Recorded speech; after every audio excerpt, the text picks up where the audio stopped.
नमस्कार, आप सभी का स्वागत है।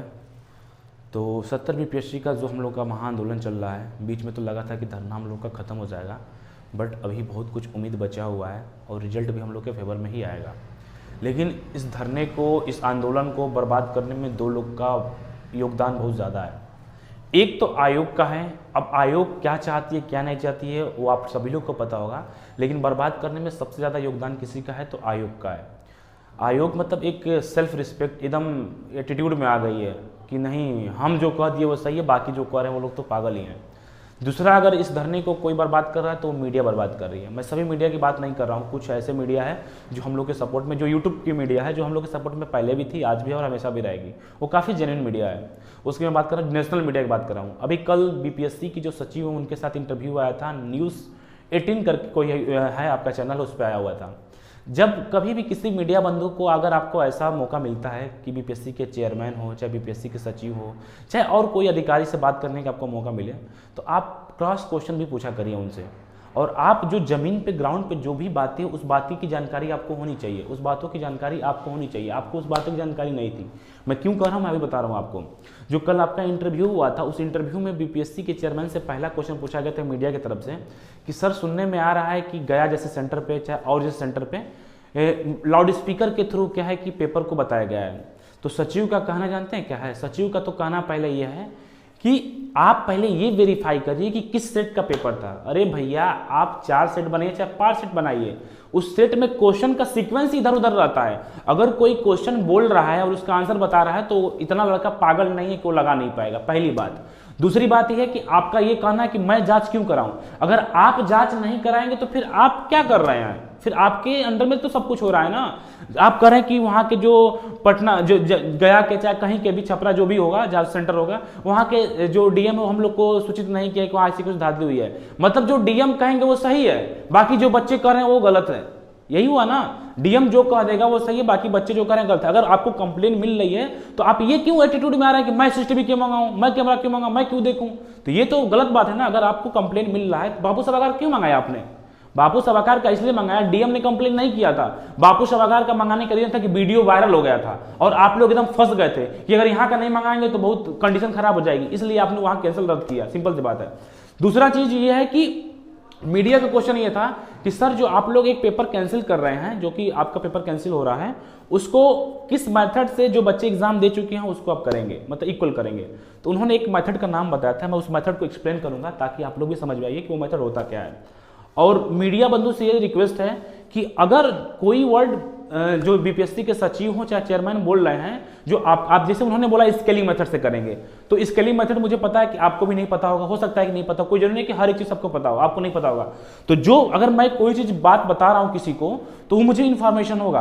तो मीडिया का रिस्पॉन्सिबिलिटी वहां पे था कि आप इस चीज को एक्सप्लेन करिए कि स्केलिंग मेथड होता क्या है, लागू कहां होता है, होता क्या है, ये चीज आप कंफर्म करिए। लेकिन ये मीडिया ने कंफर्म नहीं किया। मीडिया ने इस चीज कंफर्म नहीं किया। मीडिया क्यों नहीं किया ये मुझे नहीं पता, लेकिन उसको करना चाहिए था ताकि जो ये ह्यूमर फैला हुआ वो क्लियर हो जाए। और स्केलिंग मेथड बहुत बड़ा मेथड नहीं है, वो आप लोग सुनेंगे तो आप लोग को समझ में आ जाएगा।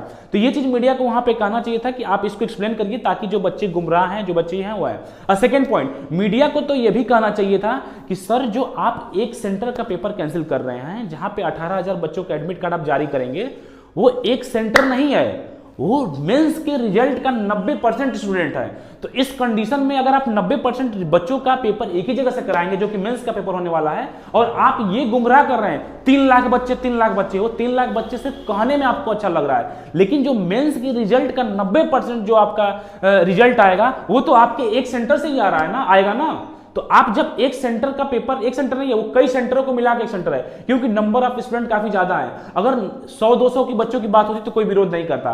अगर किसी भी सेंटर पे 100-200-300 बच्चे की बात होती तो कोई इसका विरोध ही नहीं करता।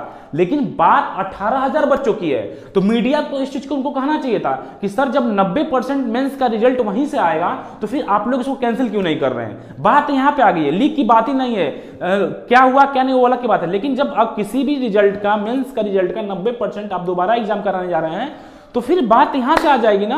अब आपने बताया स्केलिंग मेथड, अब स्केलिंग मेथड क्या होता है मैं आप लोग बताता हूं और आप लोग भी समझ जाएंगे कि स्केलिंग मेथड होता क्या है। और इस चीज को चेयरमैन को कंफर्म करना चाहिए था, स्केलिंग मेथड होता क्या है। पहली बात, स्केलिंग मेथड जो होता है वो आपका एक नॉर्मलाइज होता है। नॉर्मलाइज ये भी एक तरीके का, देखिए नॉर्मल स्केलिंग जो मेथड आपका होता है, मैं यहाँ पे लिख देता हूँ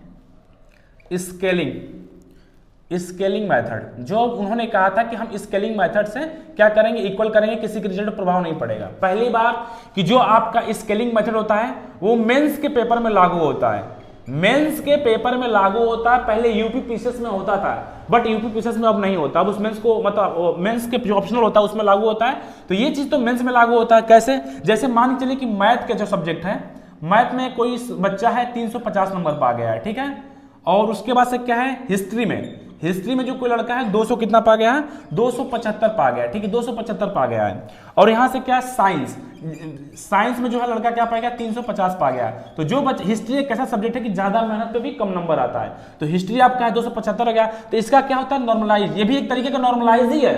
अब आयोग तो ये कहेंगे कि नॉर्मलाइजेशन करेंगे तो भड़क जाएंगे बच्चे, कैसे कहेंगे नॉर्मलाइजेशन? उन्होंने कहा स्केलिंग मेथड का, क्योंकि ये एक नया मेथड है और एक मार्केट में नया मेथड जरा बच्चे सुने समझे ही नहीं होगा क्या होता है। बहुत से लोग को पता भी नहीं होगा। अब बहुत से टीचर तो इसलिए नहीं बोल रहे हैं कि भैया टीचरों पे दे लो, दबाव बना रहे हैं। टीचर इस चीज को जानते हैं, सभी टीचर जानते हैं, लेकिन कोई टीचर से बोलेगा नहीं। क्यों नहीं बोलेगा?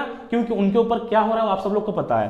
तो स्केलिंग मेथड जो है आपका एक तरीके का नॉर्मलाइज है, यानी कि ये भी एक तरीके का नॉर्मलाइजेशन ही है। ऐसा इसको नहीं कहेंगे नॉर्मलाइजेशन नहीं है, ये स्पेशली मेंस में लागू होता है। मेंस का जो एग्जाम होता है, जैसे मान लीजिए कि अलग अलग सब्जेक्ट होता है, तो उस सब्जेक्ट के लेवल को इक्वल करने के, अलग अलग सब्जेक्ट होता है और सब्जेक्ट के लेवल को इक्वल करने के लिए होता है। और आप तो एमसीक्यू एग्जाम करा रहे हैं, तो ये भी तो एक नॉर्मलाइजेशन हुआ ना।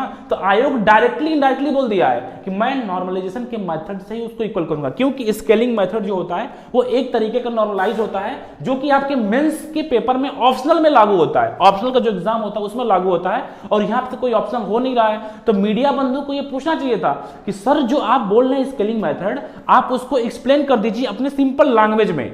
आपने तो बस कह दिया कि कोई प्रभाव नहीं पड़ेगा, तो आपको बताना चाहिए था कि स्केलिंग मेथड जो होता है वो स्पेशली ऑप्शनल मेंस में लागू होता है, और बाकी ये भी एक तरीके का नॉर्मलाइजेशन भी होता है। जो नंबर अप एंड डाउन होता है उसको हम लोग एवरेज करके इक्वल करते हैं, तो ये भी एक तरीके का नॉर्मलाइजेशन ही है। और ये इस तरीके के एग्जाम में, एमसीक्यू के एग्जाम में लागू करने का मतलब कि जस्ट लाइक ए नॉर्मलाइजेशन, ठीक है ना, सिंपल सी बात है, नॉर्मलाइजेशन है। तो सभी से रिक्वेस्ट है कि जितने भी मीडिया है, अगर आप किसी से क्रॉस क्वेश्चन नहीं पूछ सकते तो क्या मतलब होता है भाई?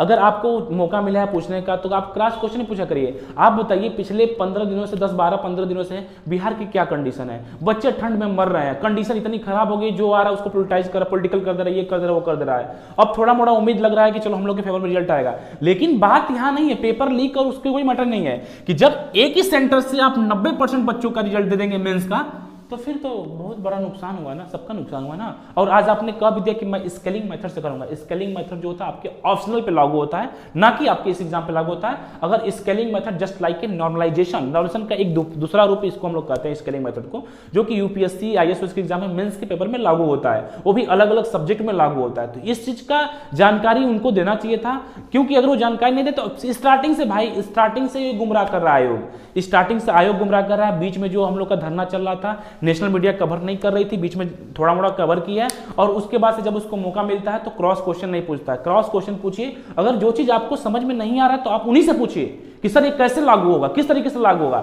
अगर ये लोग आप लोग नहीं पूछेंगे तो बच्चे गुमराह हो ही रहे हैं और भी गुमराह हो जाएंगे। आज सबको लग रहा है कि ये बहुत अलग मेथड है, बहुत नया मेथड है, तो ये चीजें हैं। बाकी जैसा भी होगा हम आप लोग को इन्फॉर्म जरूर कर देंगे, लेकिन मुझे पूरा विश्वास है कि जो भी रिजल्ट आएगा 48 घंटे बाद, 24 घंटे बाद जो भी रिजल्ट आएगा वो हम लोग के फेवर में आएगा, क्योंकि कंडीशन बहुत खराब हो चुकी है, बहुत ज्यादा खराब हो चुकी है, और बहुत स्थिति खराब होने वाली भी है। अगर हम लोग के फेवर रिजल्ट नहीं आया तो स्थिति बहुत खराब होने वाली है। जो आयोग का एटीट्यूड है वो कम होगा, और आयोग और सरकार दोनों को झुकना पड़ेगा, क्योंकि ये जेन्युइन डिमांड है भैया। ऐसा नहीं है कि हम लोग का शौक नहीं है, चाहे बच्चों का शौक नहीं धरने बैठने का। जब लग रहा है कि गलत है तो गलत है, और आपने भी आगे कह दिया कि हमने इस मेथड से इसको करेंगे, तो उसको आपको एक्सप्लेन करना चाहिए था। और जहां तक हमें इंफॉर्मेशन है कि स्केलिंग मेथड जो होता है आपका ऑप्शनल पे लागू होता है, और ये तरीके का नॉर्मलाइज भी होता है। अलग अलग सब्जेक्ट में जो बच्चे नंबर पाए होते हैं उसको नॉर्मलाइज करते हैं, तो ये भी तो एक तरीके का नॉर्मलाइजेशन ही हुआ ना। तो बाकी जैसा भी होगा आप लोग कमेंट करके बताइएगा कि आप लोग को समझ में आया कि नहीं समझ में आया। बाकी अगर इससे रिलेटेड कोई इन्फॉर्मेशन आता है मैं आप लोग को जरूर इन्फॉर्म करूंगा। धन्यवाद, जय हिंद।